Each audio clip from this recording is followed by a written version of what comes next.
तो म्यूटेशन का मतलब होता है कि हमारे डीएनए में कई बार जब कोई नया संतान उत्पत्ति होती है तो कुछ ऐसे परिवर्तन होते हैं जो नए लक्षण को जन्म दे देते हैं। आप कभी देखिए गांव में कोई बच्चा पैदा होता है, उसका पूंछ निकल गया है, लेकिन वो बच नहीं पाता है क्योंकि सर्वाइवल ऑफ द फिटेस्ट पे वो नहीं उतर पाता है। लेकिन उस परिवर्तन के बाद चीजें ज्यादा देर बचती नहीं है, मानव में नहीं बचती। गुलशन का लड़का हुआ और उड़ने लगा हुआ, तो उड़ंतु लड़का जो है वो क्या है? म्यूटेशन। धीरे धीरे कोई एक ऐसा मोहल्ला वो डेवलप करेंगे जिसमें उन्हीं लोग का बोलबाला हो। आने वाले 50 सालों में उनका अपना एक गांव होगा जिस गांव में हर इंसान उड़ेगा। 1000-2000 साल बाद और सारा स्टूडेंट कौन बचेगा? पंख वाला। अब कहेगा कि आज से 2000 साल पहले बिना पंख वाला मानव था।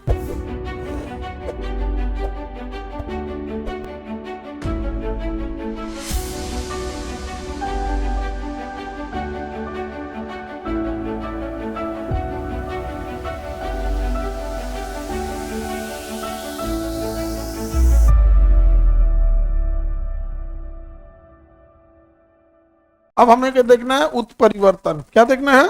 उत्परिवर्तन। क्या देखना है? उत्परिवर्तन। म्यूटेशन। उत्परिवर्तन का मतलब क्या होता है? म्यूटेशन। क्या है भैया ये म्यूटेशन? कुछ आइडिया? कुछ परिवर्तन हो जाएगा, वो हो जाएगा उत्परिवर्तन। वाह, हाँ। खैर, खान फिंच हम सबकी भाषा समझ जाते हैं, पशुओं की हम सब भाषा समझते हैं, तो समझिए ध्यान से।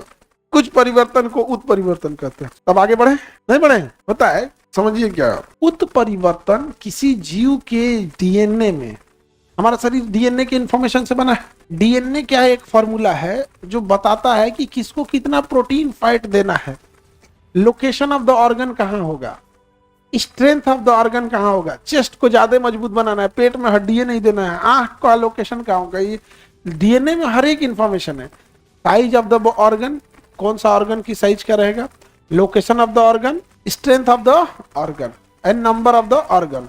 जैसे किडनी दूगो बनाएगा, हार्ट दूगो बनाएगा, दूगो हार्ट नहीं बनाता, एक ही हार्ट बनाता। पर मोटेशन तो जमीन खरीदने में, वो मोटेशन होता है। वो क्या होता है? मोटेशन। मोटेशन होता है, ये म्यूटेशन है। वो दाखिल खारिज होता है। उसमें क्या होता है ना, आप किसी की जमीन खरीदे तो जमीन तो आपके नाम पे हो गया, लेकिन अब आपको जाना पड़ेगा उस जमीन के कागज को लेकर, रजिस्ट्री हो जाएगी। तो अब उस जमीन के कागज को लेके, उसकी एक फोटोकॉपी लेके कागज की, अब आपको जाना पड़ेगा सीओ ऑफिस में, वहां टैक्स डिपार्टमेंट में। ये लीजिए रजिस्ट्री का पेपर, जमीन अब हमारी हो गई। अब आप, सरकार जो उस जमीन का टैक्स उससे लेती थी ना, अब आप टैक्स हमसे लीजिएगा। तो जमीन आपके नाम पे हुआ, इसके लिए रजिस्ट्री, और टैक्स अब आपके नाम से कटे, इसके लिए म्यूटेशन। म्यूटेशन समझा गया? म्यूटेशन नहीं, मोटेशन। उसको दाखिल खारिज करते हैं, उसको शेर ससुरी ने चालू किया था। समझ में आ गया कि नहीं आ गया? आगे बढ़े। तो म्यूटेशन का मतलब होता है कि हमारे डीएनए में कई बार जब कोई नया संतान उत्पत्ति होती है तो कुछ ऐसे परिवर्तन होते हैं जो नए लक्षण को जन्म दे देते हैं। आप कभी देखिए गांव में कोई बच्चा पैदा होता है, उसका पूंछ निकल गया है, ऐसा कई बार ऐसा होता है, कई बार देखेंगे ना ऐसा हो जाता है, लेकिन वो बच नहीं पाता है। क्यों? क्योंकि सर्वाइवल ऑफ द फिटेस्ट पे वो नहीं उतर पाता है। सर्वाइवल ऑफ द फिटेस्ट में तो म्यूटेशन का अर्थ होता है कि संतान उत्पत्ति के दौरान एक ऐसा डीएनए फेरबदल हो जो इतना ज्यादा परिवर्तन ला दे कि अपने ही प्रजाति से वो अलग लगने लगे, अपने ही प्रजाति से अलग लगने लगे। तो वो क्या हो जाता है? म्यूटेशन है। लेकिन क्या वो बच पाता है? बच नहीं पाता है।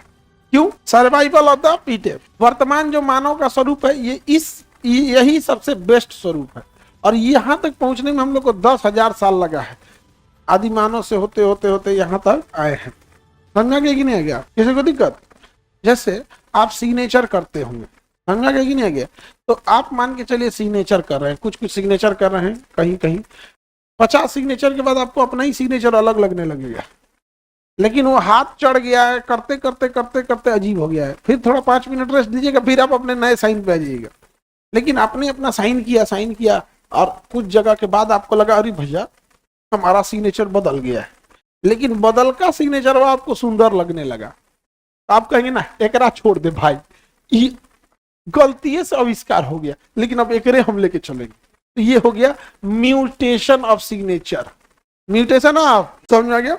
आप ये काम म्यूटेशन बहुत किए होंगे। जब आप हैंडराइटिंग लिखते होंगे तो कई बच्चे देखिएगा वो अलग अलग वर्ड को अलग अलग लिखते हैं। जैसे कोई आर ऐसे लिखता है, कोई आर ऐसे लिखता है।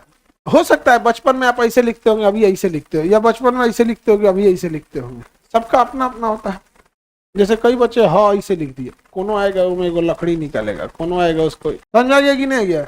ये सब एक दूसरे का क्या है, म्यूटेशन है। क्या है? म्यूटेशन हो गया है, तो उत्परिवर्तन हुआ है। लेकिन उत्परिवर्तन के बाद चीजें ज्यादा देर बचती नहीं है, मानव में नहीं बचती। जैसे मान के चलिए इसका लड़का हुआ, क्या नाम है तुम्हारा? रोशन, गुलशन, गुलशन का लड़का हुआ और उड़ने लगा हुआ, तो उड़ंतु लड़का जो है वो क्या है? म्यूटेशन, अचानक से परिवर्तन हुआ है। लेकिन वो सरवाइव नहीं कर पाएगा। जैसे उड़ने का कोशिश करेगा, बिजली के तार से सट जाएगा, धंध मार देगा, जा रोएगा, जा कोई लो मार नहीं जान जा गया है, पत्नी मारेगी तोरा, देखे के ना चाहिए तोरे। शुरू में उसको बांध उनके रखेगा आदमी, ढेर ना उड़े, धीरे धीरे। लेकिन वो बचबे नहीं करते, बांध के उड़ाएगा पतंग की तरह। अमूमन चांसेज में म्यूटेशन के बाद बचते नहीं। लेकिन अगर वो बच गया तो हमसे एक अलग प्रजाति बन जाएगी। अब उसके बाल बच्चे उसी डिजाइन के होंगे। अब वो जिस दिन उनकी संख्या 10-20 हो जाएगी, अब वो हमसे धीरे धीरे श्रेष्ठ हो जाएगी। और हम में उनमें जब मार होगा तो हम लोग को धो के उड़ा के ले जाएंगे, छतों से फेंक देंगे। धीरे धीरे कोई एक ऐसा मोहल्ला वो डेवलप करेंगे जिसमें उन्हीं लोग का बोलबाला हो। आने वाले 50 सालों में उनका अपना एक गांव होगा, जिस गांव में हर इंसान उड़ेगा, उस गांव में हर इंसान उड़ेगा। और जब युद्ध होगा तो उड़ उड़ के मारेगा सब। आप सोचिएगा बंदूक ले तो वो बंदूक बनाएगा सब, बंदूक लेके उड़ेगा सब, दंदना के मारेगा सब। तो जो एक गांव कब्जा किया था सब, आने वाले 10 सालों में 20-30 गांव कब्जा कर लेगा सब। और हम हारते जाएंगे, हम हारते जाएंगे। और जब ये 100 साल आगे जाएगा तो जो एक गांव से था वो एक पूरा जिला कब्जा कर लेंगे। कहाँ कब्जा कर लेंगे? जिला कब्जा कर लेंगे। उस जिला में फिर दूसरा कोई नहीं जा पाएगा। एक लड़का से चालू हुआ था, 100-150 साल में पूरा जिला कब्जा कर लिया। क्योंकि संघर्ष होगा, संघर्ष होगा कि नहीं? और संघर्ष में वो जीतते जाएंगे, संघर्ष में वो जीतते जाए। और जब उनको अपनी संख्या बढ़ानी होगी तो उड़ते रहेंगे सब। पता चला जब आप लोग के बाल बच्चे नॉर्मल स्कूल में खेलेंगे, इधर उधर खेलेंगे, उड़ने का पूरा झुंड आएगा, उसको टांग टांग लेके चल जाएगा, फेंक देगा नीचे, जा मर गई लो। यहाँ पे साफ करते जाएंगे, धीरे धीरे धीरे धीरे उन्हीं की संख्या बढ़ते। 1000-2000 साल बाद अब वो सब पंख लगा के घूमेगा सब। उसी का कोई एक टीचर ऐसे पंख लगा के आएगा और सारा स्टूडेंट कौन बचेगा? पंख वाला। और कहेगा कि आज से 2000 साल पहले बिना पंख वाला मानव था। आज से 2000 साल पहले बिना पंख वाला मानव था, लेकिन अब हम लोग का पंख हो गया। तो कब्जिया के निकाल दिया सब, समझ में गया? 2000 साल पहले निपटा दिया कि नहीं दिया? ऐसे थे सब जिराफ।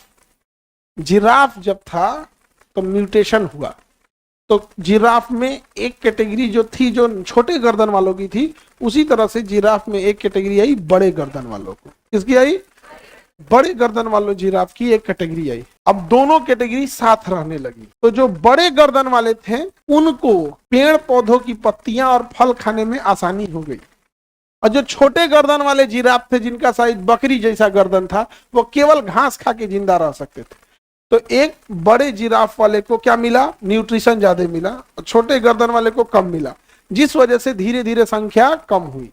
दूसरा, जब शिकारी आते थे तो जिन जिराफों का गर्दन छोटा था उन्हें आराम से मार देते थे, और जिन जिराफ का गर्दन ऊंचा था उधर तक पहुंच भी नहीं करता, कूदता था तो मार देता था, पैर भाग गर्दन पे कूदेगा हमारे, मार देते थे। तो संघर्ष होते रहता था।